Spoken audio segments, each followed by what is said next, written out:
د شپې ماخستن تقریبا د 8:30 بجو شاوخوا ول دا دغه پروانسي په ساحه کې دلته 2 نفره مسلح غله وه. د حاجي احمد ضیا په نامه باندې یو دوکاندار و. دغه دوکاندار ته د غلا او د سرقت لپاره راغلي وه. نو چې د ده څه مثال پیسې و شی ویسي دا غله چې یو دغه په نامه باندې ولو، د نوید په نامه، بل د وهاب په نامه. نو بیا ټکام پر کړي وه، دغه دوکاندار یې په شهادت رسولی و. نو په دغه صحنه کې دلې زموږ ګزمه موجوده ول د پروانسي په ساحه کې.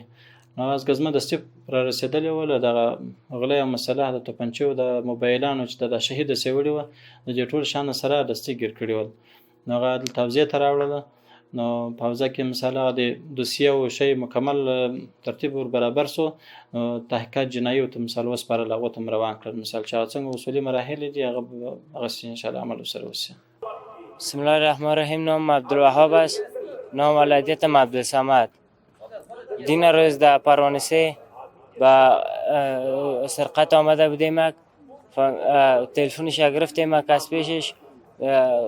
نفر قمره ما برخورد کرده، از پیش ما مرمی خورده، قتل شده از پیش ما. بعد از قتل مجاهدین حوزه 4 ما را دستگیر کرد. بسم الله الرحمن الرحیم. اسم محمد نوید است، ولد محمد عمر. ما امشب در پروانسه در دکان به سرقت رفته بودیم.